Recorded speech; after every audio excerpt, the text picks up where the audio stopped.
Alexandre Wizy, bonjour. Bonjour. Et bienvenue, en effet, sénateur de 36 ans maintenant. C'est ça. Alors, il y a un sénateur de 35 ans socialiste qui vous a précédé, c'est Jean-Luc Mélenchon. Il avait été aussi à l'époque remarqué pour sa jeunesse. Parlons de cet accord de cessez-le-feu entre le Hamas et Israël. Est-ce que pour vous, c'est l'effet Trump ?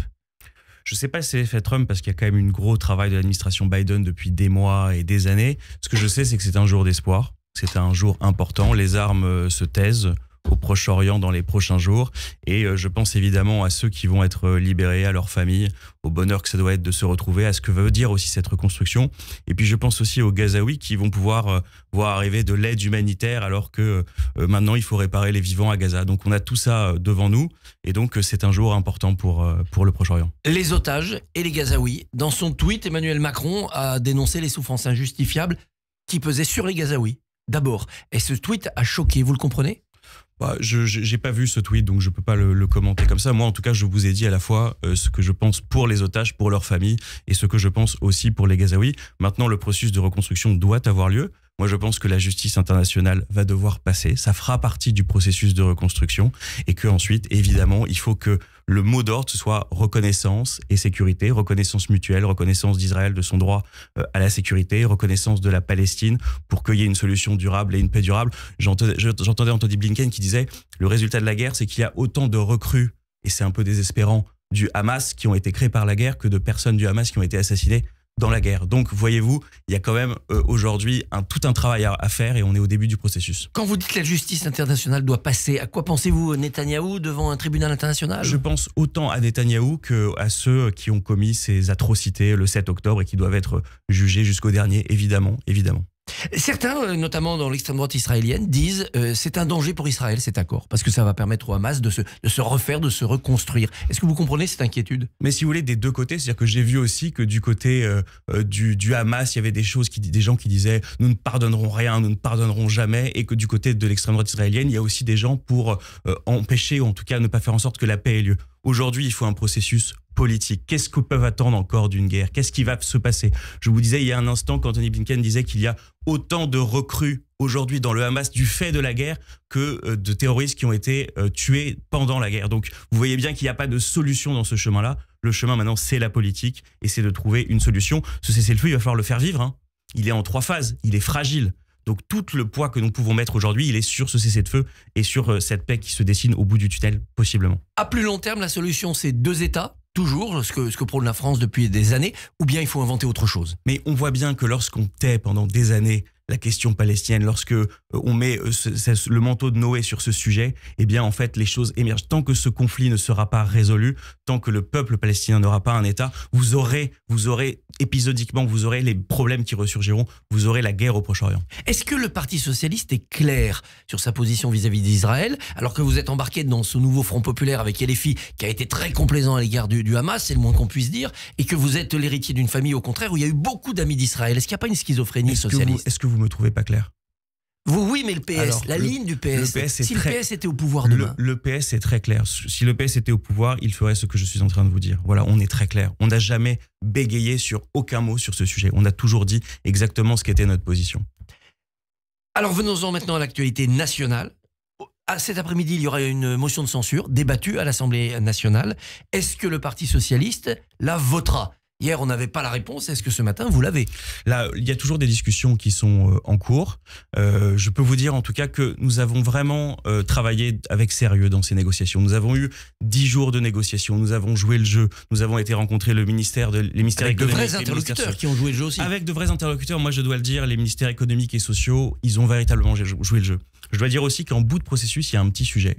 Honnêtement, ce que propose le Premier ministre est très, très en deçà de ce qu'ont été les termes de la négociation. Je vous donne un chiffre, Christophe Barbier, pour que vous ayez bien les choses en tête. La dépense publique dans ce pays, c'est 1 500 milliards d'euros. Ce sur quoi il nous est proposé quelque chose aujourd'hui, c'est sur 1 milliard d'euros. Ah oui, mais il y a 3 000 milliards de dettes. Donc Oui, mais si vous voulez, ça, on est d'accord sur la dette. Nous, on dit aussi certaines dépenses, certaines recettes nouvelles pour faire face, mais vous voyez bien qu'on représente un tiers du pays. Donc, on ne peut pas faire comme si ça n'existait pas. On a des victoires socialistes dans le moment. les 4000 postes qui ne seront pas supprimés. Dans l'éducation nationale, c'est important ça. C'est important, qui permettent d'augmenter le taux d'encadrement et donc la réussite des élèves. L'ouverture de cette conférence sociale qui ne veut pas rien dire. Vous avez le conclave. Le fameux conclave. Vous avez quand même des syndicats qui aujourd'hui se réjouissent et disent qu'ils vont aller jouer le jeu et essayer de faire quelque chose là-dedans. Mais quand même sur plein de sujets. Rien sur l'écologie. Moi, je suis sénateur, rien sur les collectivités locales. Sur la justice fiscale. Il n'y aura que 2 milliards d'économies, 2,2 au lieu de 5 sur les collectivités locales. Une confirmation de ce que la droite sénatoriale a obtenu, ce n'est pas ce que les socialistes ont obtenu. Vous me le concéderez. Donc voilà, tout ça, c'est ce qu'il y a devant nous. Quand je vous dis 1 milliard sur 1500, mesurez que nous, on est prêts. On est arrivé avec 30 propositions. On n'est pas arrivé avec les 200 propositions ou les 150 propositions. On est arrivé avec 30 mesures. On considère qu'aujourd'hui, à l'hôpital, ce n'est pas possible. Le fait que pour les EHPAD, il y a 80% des EHPAD publics qui sont en déficit dans ce pays. Ne pas augmenter les EHPAD, c'est augmenter le reste à charge des populations. Voilà, vous voyez, on est sur des sujets fondamentaux de la vie. Et puis, vous avez la question de la fiscalité, les classes moyennes qui sont aujourd'hui trop impacté par ce budget. C'est du question de pouvoir d'achat. Mais là aussi, il y a des signes de Bayrou sur les hauts revenus. Il y aura quelque chose contre l'évasion fiscale. Il y aura quelque chose. Il va dans votre sens, même s'il n'y a rien de concret pour l'instant. Les hauts revenus, pour l'instant, ce qui nous est promis, c'est le remplacement de ce que proposait Michel Barnier pour exactement le même montant. Donc voyez-vous, on n'est pas dans une évolution par rapport à ce qu'on proposait. Sur la taxe sur les transactions financières, c'est des queues de cerise, 0,1%. On parle de 300 millions d'euros, encore une fois, sur un budget de 1500 milliards. Donc nous, on veut de la vraie justice fiscale pour que les classes moyennes soient épargnées, pour que leur pouvoir d'achat soit protégé. Il n'y a pas de redressement possible des comptes dans la justice. Si les gens ont l'impression qu'ils sont les vaches à lait et que tout en haut, la fête continue à Paris, ça ne fonctionne pas. Ça ne fonctionnera pas. Donc c'est ça qu'on vient dire au Premier ministre. Et aujourd'hui, pour l'instant, moi, ma position, mais il y a une délibération collective qui est en cours, c'est que le compte n'y est pas. Et tous les socialistes pensent ça. Le débat, il n'est pas celui-là. Il y a ceux qui se disent le compte n'y est pas, donc il faut le dire. Puisque le compte n'y est pas est censuré. Et il y a ceux qui disent le compte n'y est pas, mais il faudrait pas que ces gens qui sont un petit peu fragiles en face de nous se disent il faut aller discuter avec le Rassemblement national. Parce que si le PS vote la censure, c'est le RN qui fait la loi. Mais donc tout le monde pense la même chose. C'est pas vrai, parce qu'en fait on peut très bien avoir ce moment où on dit la vérité, c'est-à-dire, parce qu'il faut avoir le courage de dire la vérité, ce n'est pas suffisant. Rien ne les empêche de continuer à discuter avec nous. Rien ne les empêche. C'est-à-dire qu'une censure cet après-midi, parce que vous êtes déçus, ne donnerait pas forcément une censure du budget. Pour moi, il faut aller au bout de la négociation. La négociation, c'est notre honneur. On entend les quolibets peut-être que certains prononcent à notre endroit sur cette négociation. C'est notre honneur. Mais notre honneur, c'est deux choses. C'est de faire cette négociation, mais aussi de dire si elle n'est pas suffisamment fructueuse. Et pour l'instant, nos électeurs ne sont pas respectés par cette négociation. C'est ça la vérité. Certains socialistes disent le compte n'y est pas. Donc il faut menacer d'une censure au moment du budget dans quelques semaines, mais pas censurer aujourd'hui, parce que dans les discours de Bayrou, il n'y avait rien qui fâchait non plus, il n'y avait pas d'agression. Donc vous voyez, le débat, c'est un débat qui n'est pas un débat de fond. Entre nous, sur le fond, on est d'accord. C'est un débat d'attitude tactique. Bon. Alors j'ai la solution pour vous. Donnez-la moi, ça m'intéresse. Liberté de vote. Liberté de vote. Liberté de vote. François Hollande ne votera pas la censure, Boris Vallaud la votera. Et pourtant, Vallaud et Hollande, ils sont d'accord sur l'analyse. Vous savez, on est dans un parti démocratique où on aime bien les votes et où on aime bien discuter entre nous. Donc je pense qu'il faut nous laisser les quelques heures qui nous restent pour trouver le point final. Mais vous voyez que sur le fond, moi c'est ça qui m'intéresse le plus. Sur le fond, nous sommes d'accord. Mais moi, mon inclinaison, je vous l'ai donnée, c'est qu'aujourd'hui, il faut censurer. Il faut censurer. Mais la liberté de vote, c'est gênant au PS parce qu'il faut avoir une position officielle. Mais c'est pas que c'est gênant, c'est que l'objectif d'un parti politique, c'est aussi de trouver, de dégager des solutions. Donc, on va essayer de le faire dans les prochaines heures. Alors, revenons sur certaines de ces mesures. Le fameux conclave sur les retraites. Redonner la parole aux partenaires sociaux, c'est une chose que la gauche ne peut qu'approuver. Bien sûr, bien sûr. À l'issue de cela, François Bayrou vous dit, s'il n'y a pas d'accord, on revient à la loi Borne parce que c'est le contrat. S'il y a un accord, on l'applique en le faisant passer dans la loi, et donc il vous redonne la main. Et si c'est un accord partiel, on travaille ensemble à un nouveau texte. Là, il a bougé aussi. Pour moi, il dit exactement la même chose que ce qu'il a dit au début. C'est-à-dire qu'en fait, en effet, s'il y a des évolutions, il faudra les traduire dans la loi. Et donc, à ce moment-là, on reprend la main. Le vrai sujet, il est quoi? Il est de dire qu'en fait, ce qui est donné aujourd'hui, c'est un pouvoir de veto au MEDEF. C'est-à-dire que si dans la négociation, le MEDEF dit non, eh ben, les choses s'arrêtent.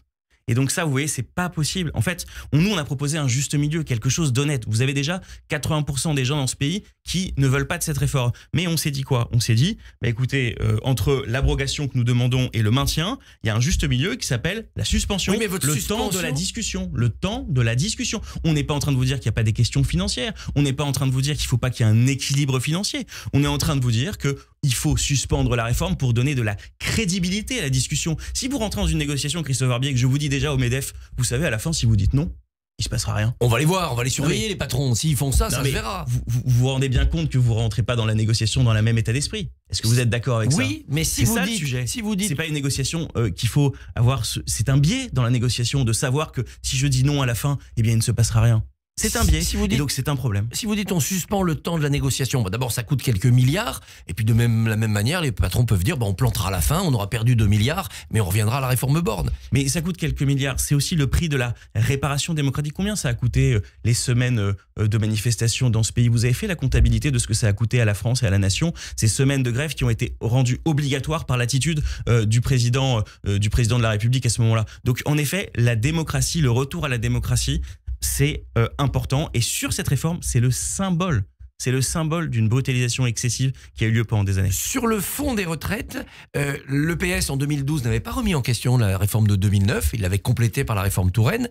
Et on regarde l'Europe autour de nous, 65 ans en Espagne, 69 à l'horizon 2050 en Italie, 67 en Allemagne. Est-ce que le Parti socialiste ne va pas à rebours du monde et du siècle? Mais vous avez rappelé la réforme Touraine. La réforme Touraine, moi je la fais mienne. Le fait d'allonger la durée de cotisation, il n'y a pas de sujet. C'est l'âge de départ qui vous... Mais l'âge de départ, rendez-vous compte. Moi, il suffit de dire un cadre, d'accord, qui a prolongé ses études jusqu'à 24, 25 ans, que sais-je, 23, 24 ans. Que vous lui disiez 62, 64, il n'est pas concerné. Parce que lui, quoi qu'il arrive, avec les 42, 43, 44... Ça sera 68. Exactement. Donc en fait, vous n'êtes en train de cibler que les gens qui ont commencé à bosser jeunes, que les femmes, parce qu'ils ont des carrières hachées. Et donc vous êtes dans une situation où vous ciblez, vous financez la réforme sur le dos des plus fragiles de ce pays. Ça, c'est inacceptable. L'effort, ça se partage. D'autant que ceux qui partent tôt sont ceux qui ont l'espérance de vie la plus faible à la retraite. Donc l'effort, ça se partage. Et donc c'est là, les gens ne sont pas idiots. Ils voient bien qu'on a un sujet de financement, qu'il y aura donc des questions sur le financement, des questions sur la durée de cotisation. Mais en revanche, l'âge, c'est inacceptable. Inacceptable. Alors, ce qui a aussi baigné dans ces négociations, c'est l'ombre portée du futur congrès du Parti socialiste. On voit bien que ça joue dans les positions de chacun. Est-ce que vous faites partie de ceux qui veulent reconduire Olivier Faure ou est-ce qu'il doit passer la main?